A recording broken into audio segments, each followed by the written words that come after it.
नमस्कार, स्वागत है आप सभी का। आधुनिक राजनीतिक अवधारणाएं पढ़ रहे थे, जिसमें पहला चैप्टर राजनीतिक समाजीकरण अपन पूरा कर चुके थे। आज अपन अपना अगला चैप्टर शुरू करेंगे, जिसका नाम है राजनीतिक संस्कृति। जैसे कि मैंने राजनीतिक समाजीकरण वाले पाठ में बताया था कि ये राजनीतिक समाजीकरण एक समाज शास्त्रीय अवधारणा है, उसी प्रकार संस्कृति भी समाज शास्त्र का ही उपागम है। संस्कृति से अपन सभी एक तरह से परिचित हैं। संस्कृति मतलब किसी भी समाज विशेष की, किसी भी जगह विशेष की, राज्य विशेष की, उनके रीति रिवाज, उनकी अभिवृत्ति, उनकी मान्यताएं, ये सब संस्कृति के अंतर्गत आते हैं। तो अब राजनीतिक संस्कृति क्या होगा? संस्कृति मतलब कोई भी स्थान विशेष की अपन बात करते हैं, जैसे कि किसी भी स्थान विशेष की बात करते हैं तो उनका रहन सहन, रीति रिवाज वो किस चीज से स्पष्ट होते हैं? उनकी अभिवृत्तियों से, उनके मूल्यों से, उनके विचारों से, उनकी अपेक्षाओं से। तो उनका रहन सहन, विचार, मूल्य, अभिव्यक्ति संस्कृति में आती है। राजनीतिक संस्कृति वो अभिवृत्तियां, वो मूल्य, वो मान्यताएं जिनका संबंध राजनीति से हो, जिनका संबंध राज्य की व्यवस्था से हो, जिनका संबंध सरकार से, कानून से हो, वो राजनीतिक संस्कृति हो गई। अब राजनीतिक संस्कृति अपन किस रूप में बता सकते हैं कि भाई समाज के अंदर ऐसी कोई भी अभिवृत्तियां, प्रतिक्रियाएं, मान्यताएं, मूल्य या फिर अपेक्षाएं जो कि वहां का समाज, वहां के नागरिक, वहां के व्यक्ति राज्य से रखते हैं, राजनीतिक व्यवस्था से रखते हैं, राजनीतिक व्यवस्था के प्रति जो मूल्य व अभिवृत्तियां रखते हैं, वो कहलाती है राजनीतिक संस्कृति। अब हम जानते हैं कि लोगों की जो मनोवृत्ति होती है वो गतिशील होती है, तो राजनीतिक संस्कृति भी हमेशा गतिशील होती है। इसका मतलब कि एक जगह की राजनीतिक संस्कृति अगर मान लो अपन समझ लें, पढ़ लें, तो 5-10 साल बाद में आवश्यक नहीं है कि वही संस्कृति, वही मान्यताएं, वही अभिवृत्तियां हमें देखने को मिले, उनमें परिवर्तन हो जाता है।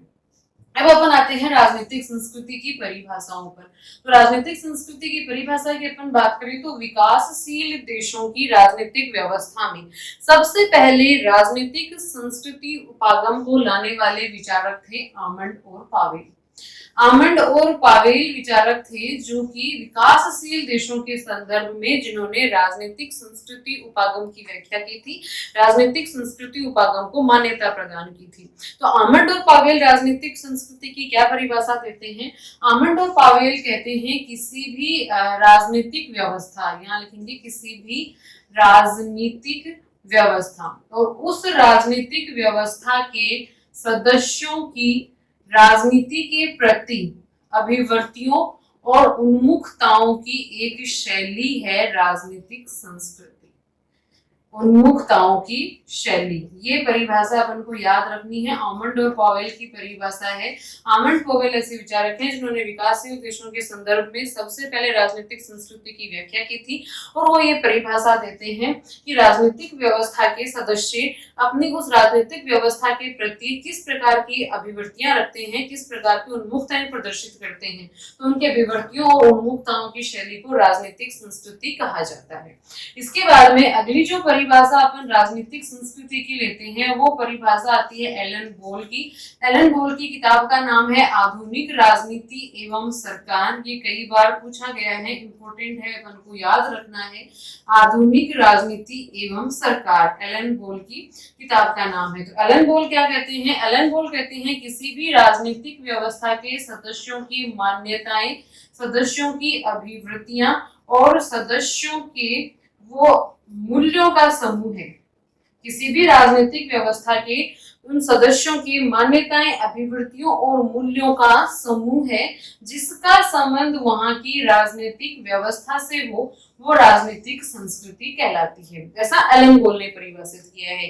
एलन बोल की किताब का नाम आधुनिक राजनीति एवं सरकार। उन्होंने परिभाषा दी है कि किसी भी राजनीतिक व्यवस्था के सदस्यों की मान्यताएं, अभिवृत्तियां और वे मूल्य जिनका संबंध उस राजनीतिक व्यवस्था से है, वो वहां की राजनीतिक संस्कृति कहलाती है। तो ये दो परिभाषाएं अपने लिए इंपॉर्टेंट थी। अब देखिए, अपन देखिए तो क्या मतलब हो गया राजनीतिक संस्कृति का, यानी कि इन परिभाषाओं से ये स्पष्ट होता है कि किसी भी राज्य के नागरिक, किसी भी राज्य के सदस्य, किसी भी समाज के सदस्य अपनी राजनीतिक व्यवस्था के साथ, अपनी सरकार के साथ, अपनी कानून के साथ किस प्रकार का अपन कहें कि लगाव रखते हैं, या फिर किस प्रकार की मान्यता रखते हैं, किस प्रकार की प्रतिक्रियाएं देते हैं, और किस प्रकार की अपेक्षाएं रखते हैं। इन सब भावनाओं का, इन सब मान्यताओं का, इन सब मूल्यों का समुच्चय राजनीतिक संस्कृति कहलाता है।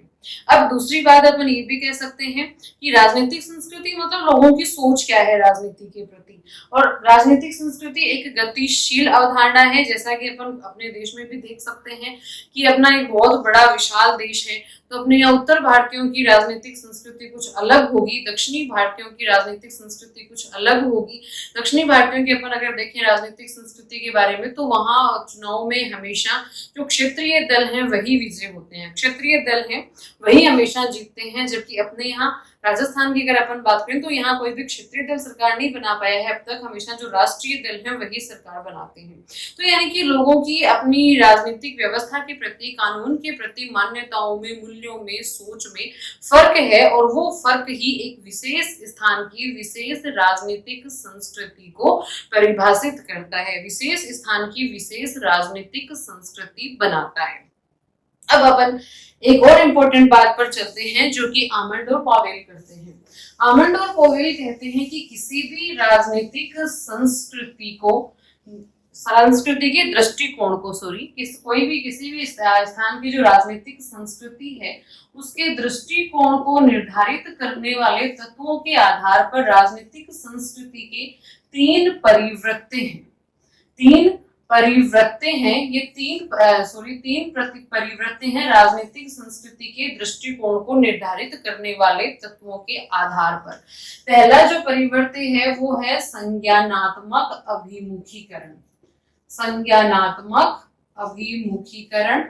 दूसरा परिवृत्ते है वो है भावनात्मक अभिमुखीकरण।